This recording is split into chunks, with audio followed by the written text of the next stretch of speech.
দুদিন আগেই বেড়াতে চলে এসেছি গ্রামের বাড়িতে। আর গ্রামের বাড়িতে আসলে যে কীরকম মজা হয় সেটা তোমরা যারা শহরে থাকো তারা খুব ভালোভাবেই জানো। শহরের ওই ঘরবন্দি জীবন ছেড়ে যখন আমরা শহরের লোকেরা একটু গ্রামের বাড়িতে আসি, তখন চারিদিকে ঘুরে বেড়াতে এবং কাঠের উনুনের রান্না খেতে কিন্তু আমাদের খুব ভালো লাগে। এই দেখো আজকে আমি বসে পড়েছি কাঠের উনুনে রান্না করতে। সারা বছর ধরে তো গ্যাসে রান্না করেই থাকি। তো আজকে ভাবলাম চলো কাঠের উনুনে রান্না করি। আমি কিন্তু যখনই বাড়িতে আসি তখনই কিন্তু এই কাঠের উনুনে রান্না করি।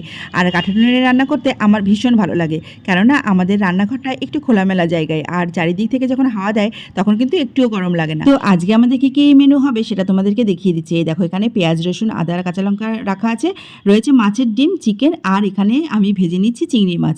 শাশুড়ি মা একদমই মাংস খান না, তার জন্য চিংড়ি মাছ আনা হয়েছে। আর এই দেখো এখন আমি কাঠের জালে রান্না করছি চিকেন। আর এই চিকেনটা যখন রান্না করছি তখন চারিদিকে একদম গন্ধে মম করছে। আর এই কাঠের জালে চিকেন কষা খেতে কিন্তু দারুণ লাগে।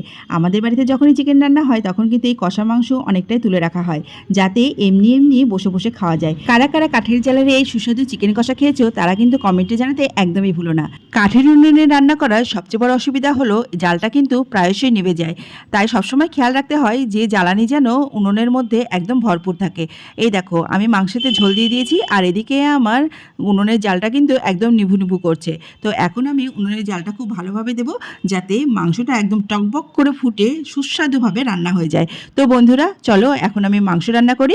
আর তোমরাও আমার ভিডিওটা কেমন এনজয় করলে সেটা কিন্তু অবশ্যই জানিও, আর ভালো লাগলে একটা লাইক করে দিও।